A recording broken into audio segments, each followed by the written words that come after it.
Good morning, everybody. It's Jeff Goldberg for the Sales Pro Network. It is Friday, February 9th, 2024. That's right. We're a month into the new year. I hope you're at least 1/12 of the way on your way to hitting your goal, if not more. If you've been with us before, you know that the Sales Pro Network is all about supporting salespeople, a place where they can network, get to know each other, ask questions, get advice. And I devoted myself for the last 20 years to helping people to elevate the profession of sales and help them make more money as a sales coach and trainer. I founded the Sales Pro Network to do exactly that. And every week on a Friday at 10 a.m. Eastern, if you've been with us before, you know, we always have either a live training or we invite a guest who can add value to the profession of sales. And once again, my friends, I've come through. You're going to be really excited when I introduce our guest today. Before we do that, if you are watching us live on Facebook and you have not connected your account to StreamYard, if you say hello in the comments, which I hope you will, it's just going to say Facebook user, so please include your name. If you're watching us live anywhere else, please do say hello in the comments. And if you're watching us on the replay, please put replay in the comments. And finally, if you have any questions for today's guest, and I actually have one that a friend sent me, which I just remembered, so I've got to turn my phone back on so I can read his text. Please put those in the comments and I'll pass them on. And with that, it's my pleasure to introduce our guest today. He is the president and founder of Ingram Interactive. He is the sales genius. And by the way, I got to say that when I saw that title, I thought of Wile E. Coyote, who maybe some of you are too young to know, but it was a cartoon character. And at one point he had a card that said, Wile E. Coyote, super genius. So we've got a sales genius today. This gentleman helps salespeople convert prospects into deals. Please welcome our guest, Joe Ingram. Good morning, Joe. Good morning, Jeff. Absolutely grateful to be here. And happy to have you. And good morning, Bruce Casserman. Always good to see you here. Happy National Pizza Day to everyone, Bruce says. Well, I did not know it was Thank Pizza you, Day. Bruce. Didn't know it was Pizza Day, but happy that to you. Actually, I just heard on the news, I didn't catch the whole thing, but I think they said that today is the 60th anniversary of the Beatles' first appearance on Ed Sullivan. Boy, oh boy, does that make me feel old, because I remember watching it live and it was life-changing. So for all you Beatles fans out there, happy anniversary to that. So Joe, before I get to the 1,000,001 questions I have for you, so that we can give great advice and answers to the audience, would you please give us maybe the 2-minute version of your background, what brought you up to this? Yeah, absolutely. So electrical engineer by degree, so it makes no sense to be in sales, but just a family where humor and being outgoing was required as self-defense. And so took that and channeled it into criminal defense, selling criminal defense. Took from criminal defense, went into automotive, into dealerships. Took about 4 years to work myself to the top. And then I built and ran several of the top dealerships in the United States. And so. Gotcha. And I definitely have some questions about dealerships, but we'll get to that. You've been doing sales a long, long time, much like myself, 48 years for me. Was there a particular moment in your sales career that really changed your approach to selling? Yeah, I'm going to tell you it was, so yes would be the word, not yeah. So yes, I was working at the criminal defense firm. So I got hired away from being an electrical engineer and running manufacturing divisions, went to a criminal defense firm because they believed I could actually build a team, was their answer why they hired me and brought me over. And then dealing with individuals that are in the worst predicament of their life as they're calling in. And our job was to set appointments with our outside sales team to have them go visit. So face-to-face, you can get that. And I always understood face-to-face was, the best way to sell something. Then sitting down, watching them try to squeeze in during the day, phone calls for people that were way out of the region or that were in states we didn't actually have a live body in. And I remember sitting down one day going, just give me the phone. Just give me the phone and let me talk to these people. And so I got on the phone and started talking to these people and started getting, credit cards over the phone. And they were like, here, please help us. Please help us. And it was on that day that I realized it doesn't have to be a face-to-face transaction. And there's something to do with selling over the phone. And again, that just jarred my whole world. And that's when I started and said, wow, I could do so much more if I sell over the phone with all of the stuff that we have, built an inside sales team, taught everybody how to talk, because it's completely different than when you're doing it face to face. And so, Gotcha. Yeah. that was 20 years ago. Yeah, I still believe that face to face is the best way to sell if you can possibly do it. But of course, there's a great economy of scale by using things like Zoom or the telephone. And I've done the same thing many, many times. And I was laughing before when you said, give me the phone, because at one point I became the co-national sales director for a company called Frost and Sullivan. I built their team from 3 up to 45 people, and it was all inside sales. And I used to walk around all day, plug myself into people's phones and listen in. And it was all I could do most of the time to not grab the phone out of their hand and say, "Give me the phone. You're not doing this right. Watch how it's done." True, right? I was watching the movie Replacements the other day with Keanu Reeves and what have you. Really old, cheesy '80s movie, but Gene Hackman had said, "You know what? When it gets to the time to really buckle down, the winner says, 'Give me the ball.'" And I started laughing. I associate the same thing, because I would be sitting with a bridge plugged into theirs, right? And they're over there going, keep turning the mute back on, because I'm like, click. And they're like, "We heard you click." "No, you don't get to jump in. Let me go through this." But the answer was, "I can smell the deal. Let me go make it."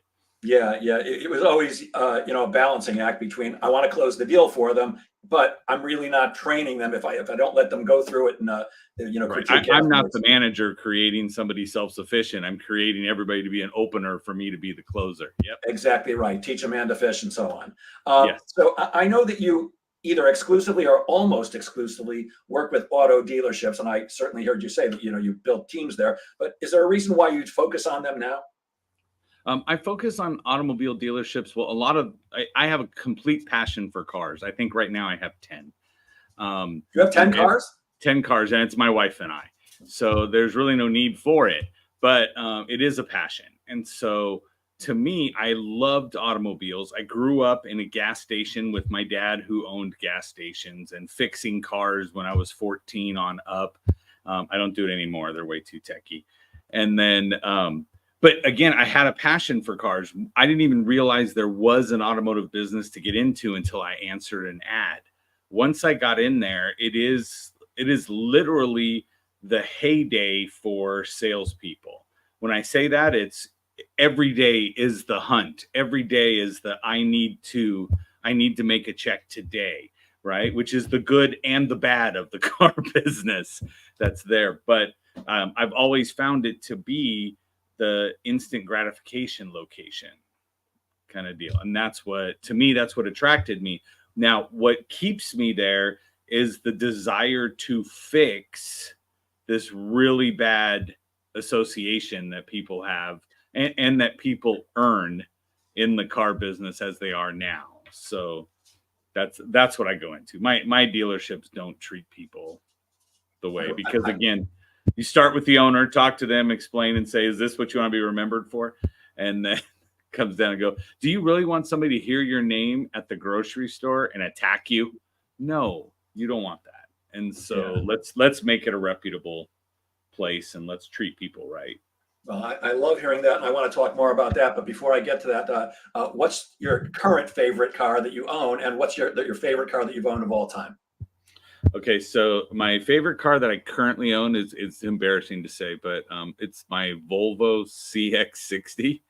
And I have very different reasons. For one, it's ultra safe. It does the driving thing for me and does all that, so I don't have to pay attention as much as I should. But one of the things is it disappears in dealership parking lots.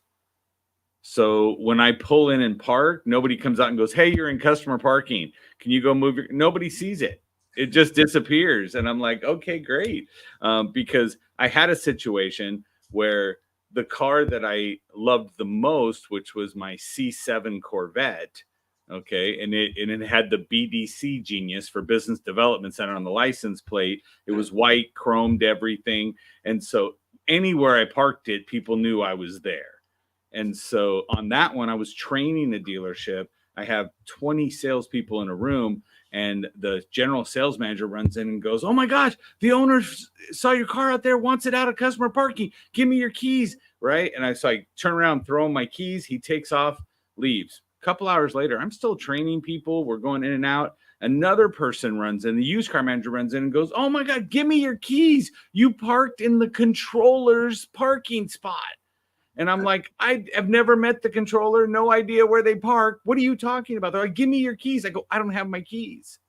I don't have my keys." And so he runs back. I go, "Talk to the general sales manager." He runs back, and then they end up moving it. But I've been on to quote my book, the shit list with that controller for 4 years now because I'm the jerk that parked in his parking spot that I could not tell you where it was.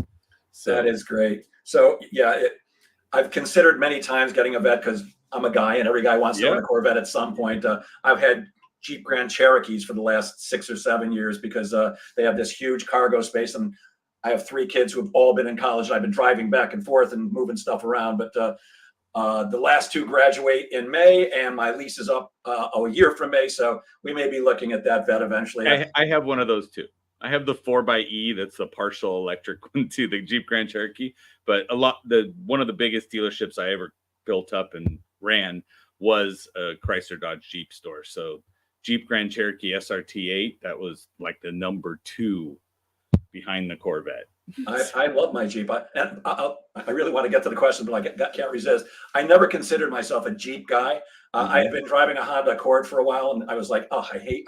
It's a great car, but it's not sexy and it's not cool. And I called my broker. I was, ending the lease, and I said, "I got to get back up high." I'd had a Toyota 4Runner. What do you think I should look at? And he says, "Look at the Jeep Grand Cherokee. Look at the Volkswagen Tiguan, and there was one other, another, thing like that." I went to a Jeep dealership, drove the Grand Cherokee, and immediately said, "I don't need to go anywhere else. I just want one of these." So I love them. Let's say we've got somebody who says, a Facebook user, "I think that when I first started in the financial services industry back in the 80s, telephone sales were the way to go. Now as my sales have gotten more comprehensive, I think that more of my prospects want a face-to-face meeting." Oh, that's my friend Bruce Castleman, who wished us a happy pizza day. Yep. Look, as far as I'm concerned, Bruce and Joe, nothing beats a face-to-face meeting if you possibly can. Next would be Zoom because you can still see each other, and then telephone and everything else. But it's not always possible. Like Joe said, I'm not going to hop on a plane and go to California for a sales call unless I have a Zoom meeting or a telephone call first, because I don't want to waste my time. I want to get back to the question, Joe. So why is it that so many automotive dealerships and automotive salespeople, they're manipulative, they're scummy, they leave you feel dirty after you buy a car? And what can dealers do to fix that? And before you answer, I can't resist sharing this with you. So I told you I had a Toyota 4Runner. When I went to buy the Toyota 4Runner, I'd already done my research. I'd been to 2 dealerships, and I go to a third one just to make sure I'm getting the right pricing and all that stuff. And I'm ready to buy that day. So I'm standing there with my son, and we're staring at the 4Runner. It's on the showroom floor. It's got a big balloon attached to it, so my son is really happy about it. And I'm staring at the car, and a salesperson walks over, young kid. I mean, he was probably, 22, 23 or something like that. He goes, "I see you're interested in the 4Runner." I said, "Really? What gave it away?" So it was a bad start. And then he says, "Are you interested?" I said, "Yes, of course I am. I have 2 questions. One, is there a premium sound system? Because no matter what I buy, I got to have good tunes. And I haven't driven the car yet. I need giddy up. If I step on the gas, is it going to go? Because I drive everything like it's a Lamborghini." And I kid you not, Joe, that I will often exaggerate a story to make a point. There is no exaggeration here. He pops the hood and starts explaining crumple zones to me. Oh, yeah. And I'm like, "Are you kidding me?" No, I'm not saying that, but I gave him about 60 seconds. I said, "Look, my friend, I don't know what a crumple zone is. I don't care what a crumple zone is. I believe Toyotas are safe. I don't even care. I want the car. I just need to know 2 things. Does it go fast if I step on the gas? And can I get a premium sound system?" And he says, yeah, I'll get to that in a second. And he continues to explain crumple zones. Now I give him 15 seconds. I said, "You got to stop, pal. I'm going to walk out. Don't do this." He leans into me like a conspirator, lowers his voice. He goes, "Look, don't turn around, but there's a glass booth behind you, a glass office behind you. And my sales manager's sitting there, and he's watching. And if I don't explain crumple zones, I'm going to get in trouble." I said, "Oh, how much trouble do you think you're going to get in when I walk out, which I'm about to do?" And he brilliantly said, "You want to take it for a test drive?" I'm like, "Good idea. Wait a minute. It gets better. And I know you can relate to this." So we take it for a test drive. had pickup. He told me there was a premium sound system. And then he sits me down at the table and he draws the cross. You know what I'm talking about? Yeah, he draws the cross and he asks me what I consider to be the stupidest question that any salesperson has ever asked me in my life, which was, how much do you want to pay for this car? I mean, literally, exactly. That's building tons of value right there, Jeff. How much do you want to pay for this car? So I answered him honestly. I said, well, I'd like you to pay me to buy the car. And he laughed. He goes, of course we can't do that. Really, what do you want to pay for the car? I said, no, if that's the question you're asking me, really, I'd like you to pay me to buy the car. He says, sir, we can't do that. I said, maybe you need to ask me a better question. And he says, what question should I be asking? I said, you are the salesman. And then I patted my pocket. You can't see it. I'm doing it right now. I said, look, man, I've got your money. I've got money in my pocket right now, and I'm ready to buy this car. Why don't we do this?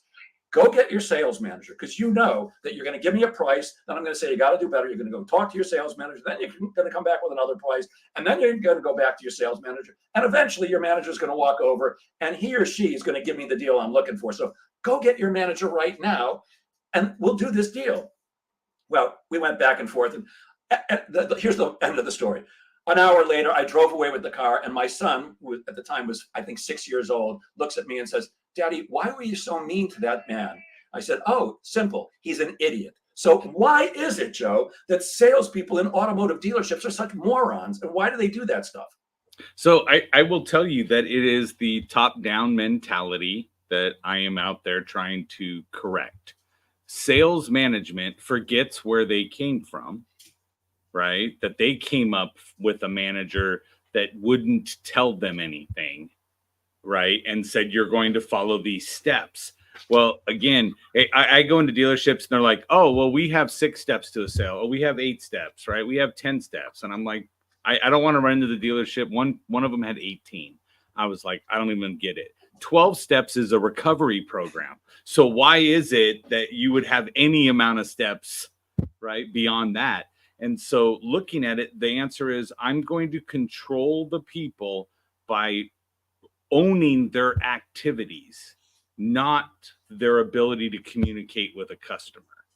So nobody's teaching them how do you communicate, how do you go through. And no one has taught them that, let's say you have 10 steps to a sale. There's no reason why step 8 can't be done before step 4, right? And you can, as long as 1 starts and 10 ends, who cares? Let the customer dictate where you're going. And most people believe, most managers believe, if I allow the salesperson to have the freedom to actually control what's going on with the person, they'll let everybody leave, right? They'll just let everybody leave and I'll miss that opportunity. And I sit back and I cringe. And when I go into dealerships, the sales department, when they give them to me, I teach them everything about what is a car deal. I teach them everything about what has to happen, the state you're in, what are the rules and regulations, what is it you can and can't do, because they've never been a part of it. They've never been into that. So the kid was taught, you go out, you do the walk around. And that's because a manager believed that if you didn't do a good walk around, the customer would never pay full price. And so, because you didn't build enough value in the car. And it's like, but if the customer gives you, these are what I need, why do I have to walk you through the rest of it? Right. And I teach them, I'm like, look, on every car, you have 100% of its features and its benefits for the customer. Most people care about 20% of it. Right. I would have just laughed out loud if the guy started talking crumple zones, because I said, look, based on the way I drive, like you, right, I'm going too fast. I'll exceed the capability of the crumple zone. All right. And I'm like, all I care about is how fast does it go and how fast can I stop when I made a mistake. But again, that's what I look at and say, there's got to be a better way. But again, they're just following what they're taught. And until we phase out the old school, right? Like I legit, when I go into dealerships, I have a packet for old school and I have a packet for new school. And when I go in, I tell the dealer, does this sound familiar? And they're like, yeah. I go, that's what's wrong with it. That's old school, right? We're going to go new school and we're going to treat people like they're buyers, treat them like they're humans, right? And not look at them as a dollar sign walking in the door. Yeah. And how about listening to what the prospective customer is saying? I told this guy the two things he had to do to close me. Here's my belief, Joe, that if you ask the right questions and listen actively, your prospect will tell you everything you need to know in order to help them choose to do business with you. This guy almost talked himself out of a sale. I really was ready to leave twice. It's like, Right. stop messing around. And by the And way, you're just mean. I am. Well, Yeah. I often tell sales audiences when I talk about negotiating, take me with you to buy your next car. First of all, I'm going to get you the best deal you'll ever get. And I love torturing car salespeople because they suck so badly. I hate True. that. Sales really can be a very honorable and great profession because our job is to serve people. But if you're going to try to rip people off and obfuscate and just be scummy, it's like that's what drags everybody down. That's what makes everybody think salespeople are scumbags. Which are there some? Absolutely, Yes. but it's not the way it's supposed to be. And you started talking about leadership. There's something you call leader level strategy. What is that, and why do so many leaders look to punish their reps? So again, the leader level strategy, when you're looking at it, we got to fix leaders because they're driving the boat, and we're sitting back going, oh my goodness, why isn't anything changing? Okay, so as that trainer, I walk in and I meet with the people and I go through and I teach them things. But when they look at me and go, well, we can't do that. That's great. I love it. It would help me a lot, but I can't do that because my manager won't. Right. And I usually walk in, talk at the top level, the dealer who wants change. And then it gets diluted on its way down. And it's usually that level, that's 3 steps down, that's right above the salesperson, where they block anything that is different than what they know. Because rather than learn it, the answer would be, I just want it to be the way I know what to do every day. And so to me, it becomes frustrating. But I've done enough. I've been in the industry enough that I can implement that change and walk in. Your average dealership across the United States sells 98 cars a month. Okay, so less than 100 is what they're selling. In the entire dealership, right? The entire dealership, new, used, that's what they're selling. I've managed 2 dealerships and trained 4 of them that do over 1,000 cars a month. Okay, so to me, when I walk in, I'm like, give me the scenario. You think I haven't seen it? 1,000 car deals in a month, and I'm in charge of the sales department? Yeah, I've seen everything. I've watched deals blow up on their own. I've watched salespeople, butcher a car deal, mistreat a person. I've seen salespeople talk to a customer and a customer throw a chair at them. Right? And you look and go, okay, you got to own some part of this. Right? Unless they pull out their bipolar card and say, here, this is what it is. You own some part of it, but we should never get to that point. And so I started in 2000. So we've matured over the years and gotten better, but also the regulations have gotten tighter on the car dealership world, because it literally, like when I was growing up, the stories I've heard of the 70s and the 80s, it was just absolutely horrid. While I was being an electrical engineer, right, they were out there torturing people and throwing keys on the roof, saying, I guess you got to go home in my car because no one opens the roof door until Monday. And you're like, what? Yeah. I hear you. Yeah. So if you don't start with leadership and get the buy-in and explain the process, then it's going to hit that wall of that sales leader. Yeah, I do the same thing, by the way, Joe. I've worked with tiny companies that nobody's ever heard of until they reached out to me, as well as major corporations all over the world, like Aramark and Citibank and Cisco Systems. And typically, the first thing I do is go, yeah, I know you want training for your salespeople. Let's train your sales managers first, because they don't know what they're talking about. The thing is that most sales managers are salespeople that got promoted, but never got trained on how to manage salespeople, and they're 2 different things. So I typically start with, let's train your managers before we even get to the team. Then we'll get to the team. Don't worry, I can work with them, but let's get your management. I call them the line managers, whoever the salespeople directly report to. Let's get them on the program, and then we'll move forward. So a friend of mine saw that I was going to be talking to you and sent me this long text. And I'm just, here's the essence of it. He's got a friend who's a widow. She's 82 years old. She went into a dealership. for a RAV4, and the essence of it is they ripped her off. They totally undervalued her car, blah, blah, blah. So she's making higher payments than she should be doing. Is there anything she can do at this point? No. She's screwed. You can't. I mean, what you can do, again, I don't know how long ago this was, right? If it was just recent or something like that. My June answer would be, yeah. So now understand too, at the end of 23, we were still experiencing inventory shortages, right? I've seen RAV4 primes that were at 100% over MSRP, right? And especially up in Northern California where no one could get them. So the vehicles themselves, yes, they were over allowed and what have you because nobody could get them. And as a dealership, if I'm used to selling even my 98 cars, if I've got 30 to sell, my bills are the same, right? And so the price of each vehicle goes up because no one can get it. And so that's what happened with the law of supply and demand. The only thing you can do is go back in, talk to the general manager of the dealership, right? And give them an opportunity to make something right or to try to make her whole in some way. Yeah. He says he did that, but the guy wasn't in, left a message, never called back. But I certainly can understand what you're saying there with the, the inventory was bad because you mentioned before, you drive fast.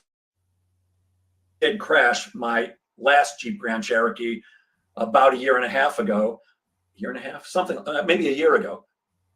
I don't remember, but a year and a half ago. I certainly don't drive the speed limit. I was definitely going faster than I should have. I was going up with traffic, but somebody cut off the person right in front of me. She had no choice. She had to slam on her brakes. I slid right into her. And thank God there were crumple zones. Otherwise, I'd probably be, amazingly, the airbags deployed and everything, which I've never had happen before. Car was completely totaled. I walked away with literally a scratch. So I like that there are crumple zones. I just didn't want to hear about them. So I get it. The safety things are great. And I'll trust they're there and working when I need them. Yeah. But the thing is, on my previous lease, I was paying $469 a month. 1 year later, $679 a month. Same exact car, except 1 year later. Now, were there some improvements to the car? Yes, the electronics are better, the leather's nicer, but not that much nicer. But right. Yeah, I had to buy the car because that's exactly. I actually checked out some less expensive models. A Toyota. It doesn't feel the same.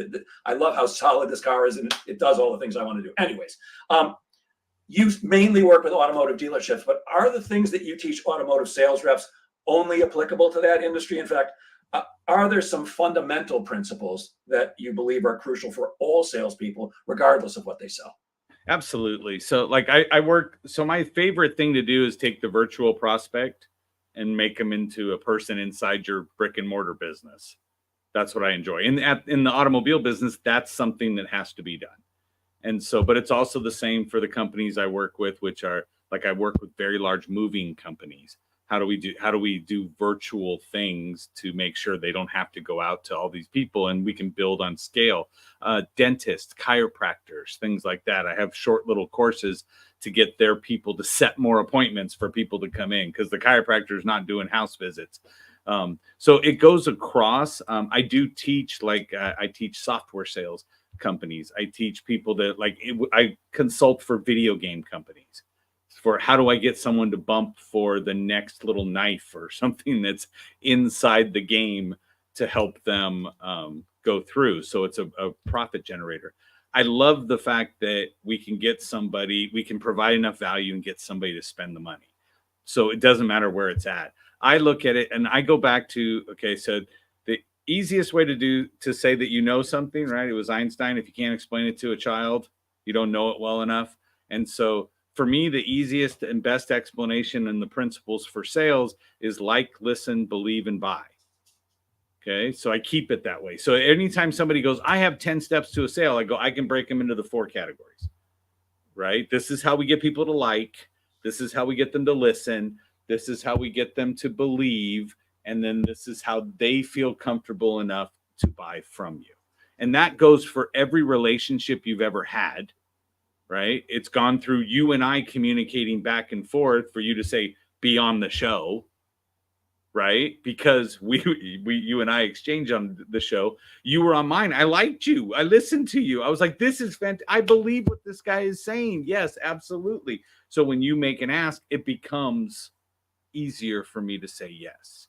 And so everybody goes through that. But any spouse you've had, any best friend you've had, all that stuff, everybody goes through that. Do I like this person? Right? And as I listen to you, does it help me like you more? And if the answer is no, we don't have that friendship. But if the answer is yes, we do see alike on certain things. This is great, right? And it goes through. Then we go, now what they've said a couple times, I believe that. So then we get to the point where I can believe you without checking you. Okay. And then all of a sudden it gets to that point that I buy into a relationship or I can buy from you. But the bottom line, number one, is like. And most people forget that. And so the person who jumps over the like, guess why you were upset with the Forerunner guy? Because he wasn't listening. There was no chance to actually build like. Does anyone like someone who ignores them? No. I disliked him. Exactly. You went the complete opposite way because I chose not to value what you're saying and figure out what it is. Yeah. So again, but that's in every industry, in every relationship that goes on. And again, I'm not the guy who says I'm a relationship seller. I just know that for this transaction, I need to go through like, listen, believe, and buy. So in automotive, 71% of the people that bought a vehicle, when polled afterwards and said, why did you buy from this dealership and why did you buy from this?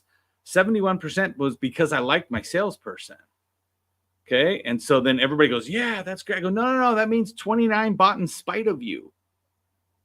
Right? You weren't the reason why. So 29% of them, which means what? If you're going to have low gross and low customer satisfaction because you were either the one that went cheap enough or you were the only one with the vehicle and I had to tolerate you through the process. Yeah. Exactly. Right. And in the automotive space, it's most of the time saying, look, I just tolerate you to get the vehicle to be in my garage. 100%. I could not agree more. I believe sales is sales no matter what you're selling. It's all the same steps.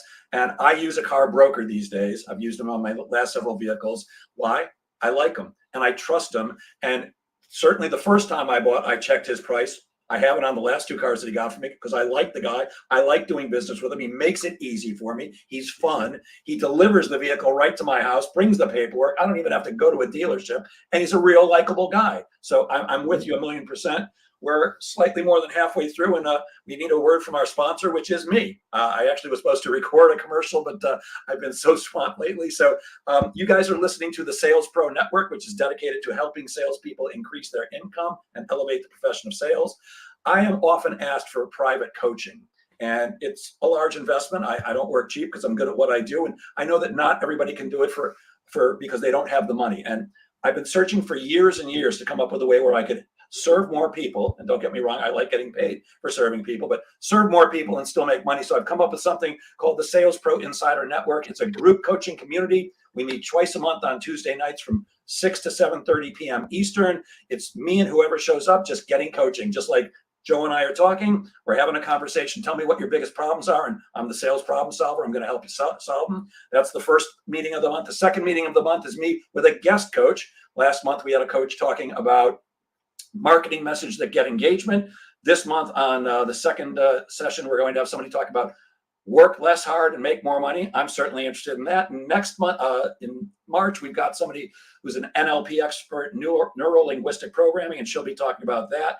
It's $27 for the first month, but if you're listening to this, if you DM me or reach out to me on Facebook or through LinkedIn, I'm going to let you in for free the first month. And there's no obligation. There's no contract. So if you're interested, just get in touch with me. Now back to you, Joe.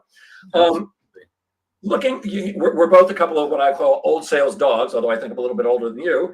Looking at the evolution of sales techniques and tactics over the years, what are the key changes that you've seen, and what do sales professionals need to do to stay relevant? So again, the biggest trend that I've seen, especially going automotive and just about every business, is the phone was great before when we were trying to reach people, right? And a lot of the phone, like Bruce had put up there, yeah, in the 80s, we were, the phone was it. But when you look at it, today the phone is even more crucial than it ever has been, because the people need the barrier between us, right? They're used to the internet now separating them from us. So at 2 a.m, I can go ask somebody a question for something, knowing that there's no one there, right? And then wait for an answer to come in. So your ability to pick up the phone, contact somebody, and create that like and that listen part of it is absolutely crucial. Where before we could always turn to a face-to-face visit. And a lot of times now it's the computer and the phone that is keeping the customer protected behind a wall. And so most people don't know how to, knock on the wall.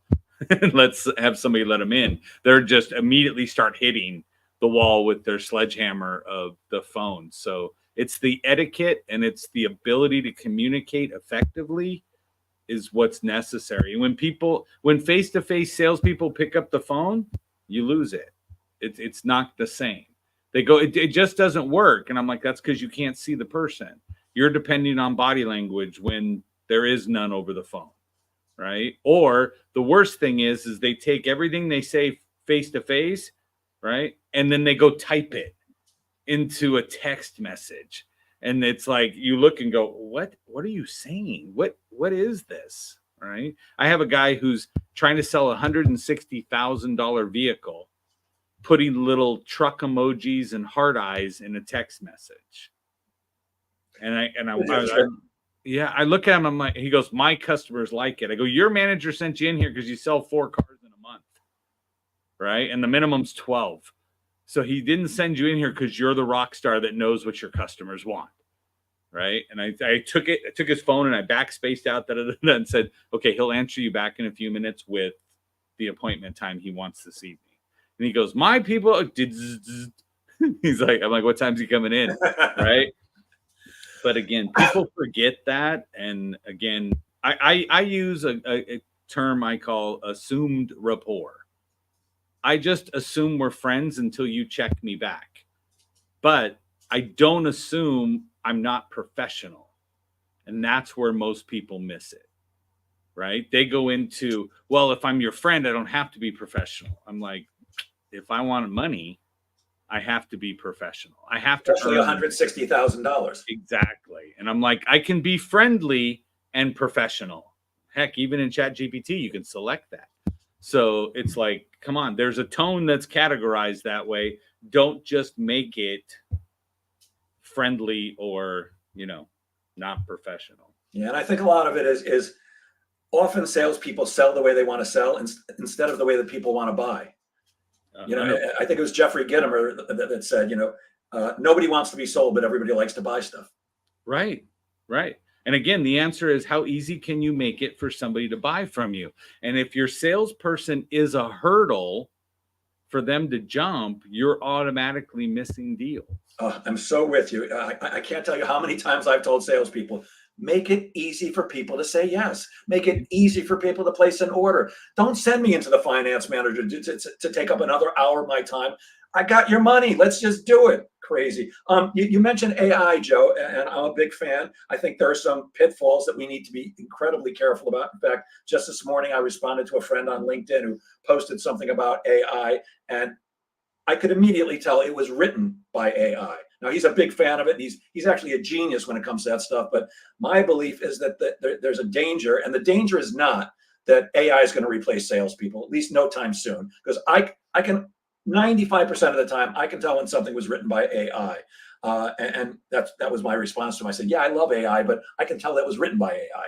You take the time to edit it. So what about AI? Any insights on your part into how AI is transforming traditional sales strategies? Yeah, absolutely. And so, like for me, I got tired of the AI looking like AI that's in there. So one of the little cheat codes I do with my ChatGPT is I set up a prompt asking it to be my ghostwriter. And what do you need from me to learn my voice, my tone, and what it is? And so then all of a sudden, she goes, whoa, and asks me a whole bunch of questions. And I'm like, for future reference, we ask one question at a time. Right. And it was like, oh, okay. So I'm sitting outside smoking a cigar in the backyard talking to ChatGPT, and it's asking me a question. I'm answering, asking whatever. So I can write articles that are in my own voice that is a rewrite of AI.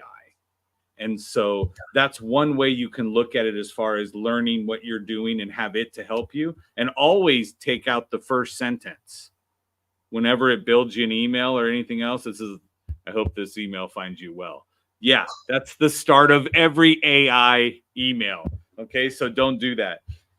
But AI right now is offering us, so in most of the world, salespeople are individuals that walk in on the first day of the month and you go, hey, Jeff, how much money are you going to make this month? And you go, I don't know, but I'm excited. And you're like, okay, that individual is not going to be great at following the steps. Okay, they're a live in the moment. They're that person that goes on. So follow up, right? Follow up that they're supposed to be doing never gets done.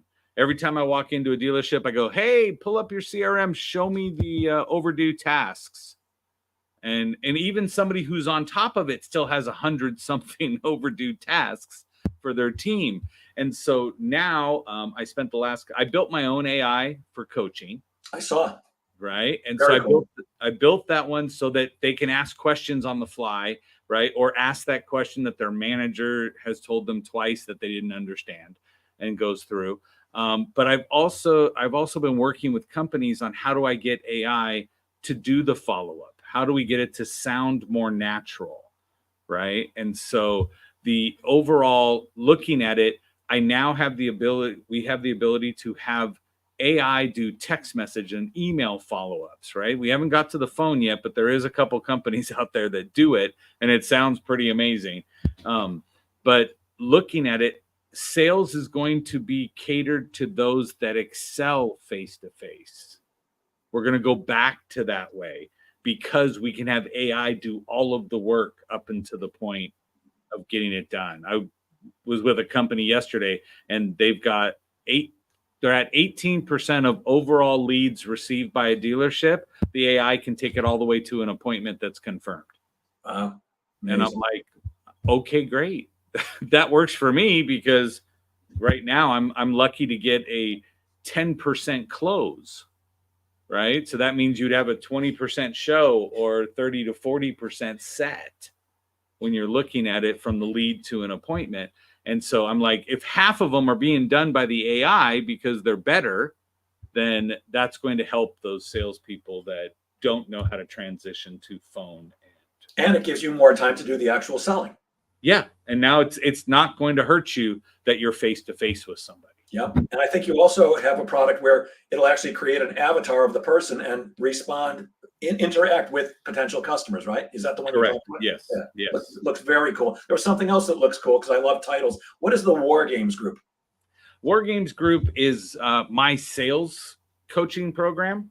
So it's a private Facebook group, but it was funny. I sat down trying to figure out what would I call my sales coaching thing and, leave the word genius out of it. But as you go through, I was looking, I'm like, every salesperson, when you talk to them, believes it's a battle to get the money from the customer. And so I said, I have a choice. I could either offer them what they believe in now and change it on the inside, or I can just go with the end result and I'll do, sales genius training and or group call.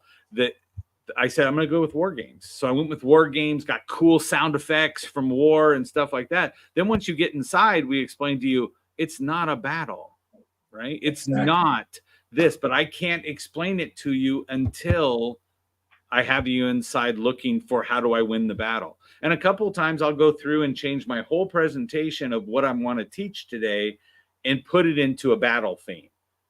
And so then everybody's like, yeah, I'm like, it's still the same thing, right? It's like, listen, believe, buy. And then how do I capitalize in every one of those areas with everything that I do? Yeah, it's a huge mistake for salespeople to see sales as a battle or like war, because we either both win or we both lose. You get my product or service, I get your money. You don't get my product or service, I don't get your money. In war, there's winners and losers. I mean, actually, I believe everybody loses in a war, but there's usually a winner and a loser, and it should be both. And did the title have anything to do with the Matthew Broderick movie? You know, War Games? In my intro at the end, it goes, "Shall we play a game?" Love Yes. that. So yeah, because I was like, I grew up on war games. I've always done that. Classic. Thermal global nuclear war. Yes. Awesome. You should know Awesome. that at like 10 years old. What's going on? But Exactly. the word. Awesome movie. If you haven't seen it, guys, go watch War Games.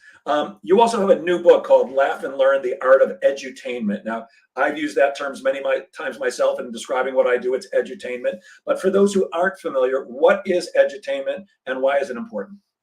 So edutainment, we've mixed the words of education and entertainment, but notice the edu started in the front, right? So we're focused on educating you, but we do it with an entertainment style. So everything I do, I prefer to laugh. I prefer to have fun. I just did a big sales kickoff for a big website company 2 weeks ago. While I was in there, the second slide pops up after it's got the intro slide. I click it, pops up and says, "Can we have fun today?"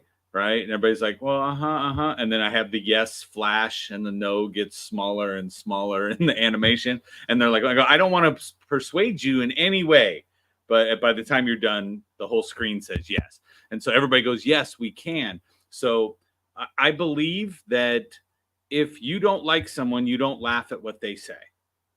You don't find entertainment. So if somebody you hate told you the funniest joke you have heard, you won't laugh because you hate that person. And I wouldn't give them the satisfaction of knowing that I laughed at what they said. Later, you'll go tell it to everybody else and laugh with them, all your friends, right? And I look at it and say, the second we can actually break down the ego to the point that you can laugh, then there is stuff that we can plug in to make you a better salesperson. So I start every training session with a funny prank video that's on there. And again, if it's a prank video and the person's like, "That wasn't funny, that was just mean." And I'm like, "Okay, let me go talk to your manager, because sales is not where you need to be." Right? Can we put this person into the business office and let them work there? Because this person is not going to handle the pain of the no's, right? And the hoping for the yeses kind of deal, that kind of false hope that gets destroying salespeople. I completely agree. And I know that you're not afraid to be controversial. You have a bunch of books, but two of them that I saw were, one was called Pull Your Head Out of Your Ass, pretty straightforward. And the other one is My Shit List. So are you, now my sense of humor, I love that, but are you concerned that titles like that might turn some people off? And they did make me curious. What are they about? Yeah, so I'm okay if it turns some people off, because they're not going to be my clientele, right? And let's be real, I'm in the automotive space. That's as absolutely mild as you can be. Okay, so the four-letter words run rampant inside of a dealership. But when I look at it, so the pull your head out of your ass, that was me being funny, because it says for people that just don't get it, right? For managers, it's a manager one going, "Okay, I'm tired." I was just playing with the fact that people don't pay attention to their staff. They don't do it. So it's an ebook. I think it may be 12 pages long. It's nothing other than just to play around. I was sitting with someone and I was like, the easiest thing for you to do is pull your head out of your ass. That'd be the first part, right? The rectal cranial inversion is really bad. And one of the things I usually tell people is, like, I can't put my head up my own butt as far as yours is up yours to see things your way, right? And so they were laughing, and I was like, you need to put a book out like that. So I was like, okay. So I went and made a funny little quip book. The shit list is actually a journal, but it's a fun way to journal. So when you open it up, it says this is the list you don't want to be on. But when you open it up, there's 3 little rolls of toilet paper at the top that says shit that has to get done today. And then it comes up and goes, shit someone else gave me to do, right? Here's the shitty websites I need to look up today. So it's designed to be on your desk. It's a little 6x9 thing that sits on your desk, and you just, as you go through the day, you can move something to the next day. It's just a fun way of doing a journal that isn't as boring as a blank piece of paper, because I have a bunch of those on there just because I like coming up with funny titles. I think it's great when you see somebody carrying around a little binder and the front cover has a dog wearing tinfoil hat that says my dog's conspiracy theory journal, right? Because if you're sitting there, imagine you're sitting there, you look over and see somebody next to you, you're like, what is in that? Yeah. What is in that? And you open it, it's blank pages. It's for you to fill out. It's very, yeah, I noticed you have a bunch of different journals. So you're very big on journaling. I'm assuming that you do it yourself. Why is that, and how does it help you? So to me, the journaling helps empty my brain. So ADHD galore over here. I thought with ADHD I'd be thinner, but it didn't work that way. But my brain is constantly going. So I find that if I'm journaling and writing it down, like on my desk, I've got a note here, I've got a little whiteboard here, got a big whiteboard over there, and I am consistently writing things down. I made notepads for my own clients that I have on my desk all the time, right? Hold on, there's another one, right? So I'm always writing things down, but what I found was they were never in the same space when I needed them. Right. And so then I pull the journal together and I keep everything to journal. So I get it out of my head. Right. Have you ever gone to sleep? And I challenge everybody. You go to sleep at night and you can't because your brain is still humming on something, or you tell yourself, I can't forget for tomorrow, blah, blah, blah. Right. Which your brain doesn't process a negative. So the answer is forget. Right? And so you're like, I have to remember. And then it disturbs all of your sleep because your brain consciously has to keep waking you up to go, we're not forgetting this. Where if you write it down, it allows the brain to relax and disengage, and you can actually have a good night's sleep. But I find that the sparks of genius are in there. And when I go back through and read through something, it goes pop and goes that, right? Like Chat GPT, I love using AI. I made it my business partner, right? It's in there. We consult back and forth on topics, but looking at it, my answer is, hey, right? What does it do? It stimulates the next idea for me, not gives it to me. It's one of those things that comes back and forth. So that's what I look at. I love that, Joe. And I do the same thing. If I have a thought, I need to write it down immediately because I have a bad case of CRS, which I think you probably know what that is. I get you. And like I will open up a browser to look something up, and by the time it opens, I've forgotten what I was looking for. And I'm not, I can't tell you how many, wait a minute, what was I looking for? So for me, writing things down immediately, and look, I love computers and I desperately love them, but I find that writing something down feels different. It acts on you differently. In fact, I teach something called stream of consciousness brainstorming, and it's a methodology for coming up with ideas and solving problems.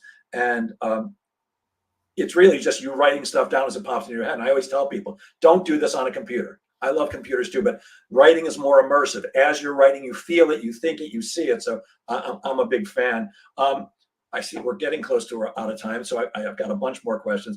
Here's one I want to talk about. Another one of your books is The Art of Communication. And I believe that salespeople, at their essence, we are communicators. That's our job. So you've got some tips for improving communications. What are some of your best tips? Okay, so I love we're taught when you're face to face to match and mirror, right? And we got to match and mirror. So if you move, I move, right? And if you do this, I'm going to have to do this, and go back and forth. We forget that that's one sense. That's the visual, right? I tell you, listen to the prospect to find what their words are that matter to them. So if something happened to you, Jeff, that was really, really good, there's a word you would use. You'd say the most blank thing happened today, right? Whatever that word is, I got to find it. I got to hear you say it. So for example, a customer looks and goes, well, I would need a significant discount, right? If I were to even consider you. And I'd say, well, I go, completely understand. I said, but based on my volume and what I do here with the company, right? For anyone to consider getting you a significant discount, it would have to come from me. And so now you hear me say significant discount. When you hear me say that, it validates that you said it, as opposed to when you go, you know what? I had the most awesome thing happen today. And I go, really? That's fantastic. And you go, well, fantastic doesn't mean the same thing. I want a great deal. I can get you a totally great deal. And you're like, okay, great. But I want an amazing deal. I can give you a fantastic deal. Fantastic, amazing. You're out of synergy with them. Okay. You got to match them on energy. You got to match them on tone and inflection and volume. And so I always go a little faster and a little higher on the volume than what they're talking, because I want to bring them up. And when I can bring your voice up and bring your excitement up to mine, I can't do, hi, this is going to be great, Jeff. It's going to be fan. And you're over there going, yeah, I would like to look at this. And I'm like, oh, absolutely. That's not going to work. But we forget that it's not just about face-to-face, right? One of the things I tell people, if you notice, I move and I shift while we're on this show, right? And again, if you go back, you'll say he does that. But if you look, if I sit straight up the whole time and now I'm squaring my shoulders with Jeff, it's more uncomfortable even on Zoom, right? And I teach this to women because women view shoulder to shoulder, okay, as honesty. Listen to the problem we have right there as men and women. Okay. Women say shoulder to shoulder is honesty. Men say shoulder to shoulder is squaring up and we're about to fight. Right. So that's why most couples, you'll listen to the wife will ask a question. The husband will like, why do you attack me? And she's going, what are you talking about? She's just trying to be honest and talk with you. And so where men, I break every time we line up, I break it so it's easier for us to continue to talk. We could jump in the car, drive across the entire United States, make eye contact 3-4 times, right? I'll throw my words at the dashboard and it'll bounce back to you and we'll be fine, okay? Where women have to face you to get that. So if you're driving down the road and your spouse is sitting next to you, her knee comes up and hits the center console so that she's staring at you. You're driving, supposed to be looking forward. You instinctively pick it up and turn to tell her this and that. And so we need to be able to do that. So if you're working with a couple, you have to have the woman sit across from you, squared shoulders, okay? And you have to have the man at the angle. But then you have to tell yourself, don't move my shoulders, don't move my shoulders. Because you're sitting there going the whole time going, this is confrontational. And if you ever get up, she's like, I like that guy. Yeah, it's that subtle stuff that can make all the difference. And it sounds to me, and correct me if I'm wrong, like you're also saying that communication is not just talking, it's you got to listen. And so many salespeople, I always say this is a technical sales training term, they suck at listening. They're horrible listeners. Yeah. And it's the same thing in any relationship. If you're just talking, that's a monologue, but the essence of communication is there's a back and forth and you're listening to what the other person says. And I say that's the essence of selling too. You listen, you ask great questions and listen to what the prospect says, because they will tell you exactly what you need to know in order to help them choose to do business with you. Well, too many of us think it's all about the pitch. Yeah. And your great question is you listening to them to come up with that question. Otherwise, it's just another question of saying, what do you want to pay for this? Right? They say it because that's what they're supposed to say because they weren't listening the entire time. I hear you, my friend. All right. Let me see if I've got this pulled up. Yes, I do. I'm going to share my screen. Here we go. Let's see if I can find what I want to show. There we go. I'm sharing my screen right now with your contact information, but this will be turned into a podcast very shortly. Would you please tell people how they can reach you, Joe, if they're interested? Absolutely. The easiest way to find me is thegeniuslinks.com. It's got contact info, calendar invites, sample trainings, a list of every product, all the stuff that's there. One of the things I like to do is make it easy. I tell salespeople, I know you want a bunch of people in your phone. So when your manager says, hey, go call people, you're like, I've got them in my phone. But you need to be in your prospect's phone. You need to be in the prospect's phone so that when they get to the point of buying, they know how to contact you. So I'll tell everybody you want to put Joe in your phone, just open up your browser on your phone and go to joescontact.com, joescontact.com, and that will pull up and you can say download and add me to your phone. And now Joe's there. And you can always just search for genius when you sit there. You go, the guy who's arrogant enough to call himself the sales genius. Yeah, that's the guy I was looking for. Excellent advice, and you're in my phone, Joe. And by the way, on my LinkedIn profile, it used to say "Sales Genius." I took it off a couple of years ago, so thank goodness we're not posting. We're not fighting. And to make it easy for anybody who is interested in finding out about the Sales Pro Insider Network, the group coaching, again, you can DM me, or you can go to crushsalesgoals.com, crushsalesgoals.com. If you do that, you're going to pay the $27 for the first month. If you DM me, I'm going to get you in for free. And with that, I'm going to leave you as I always do. Please remember that sales don't happen on their own. Sales is a game of making things happen. So get out there and make sales happen. Thank you so much, Joe, for sharing your brilliance so generously. Have a great weekend, everybody. Joe, I hope that rain stops soon. I know that you're in Southern California. It's bad, but your kid's still smiling. Thanks, Joe. Really appreciate it. Thanks, everybody. Have a great one.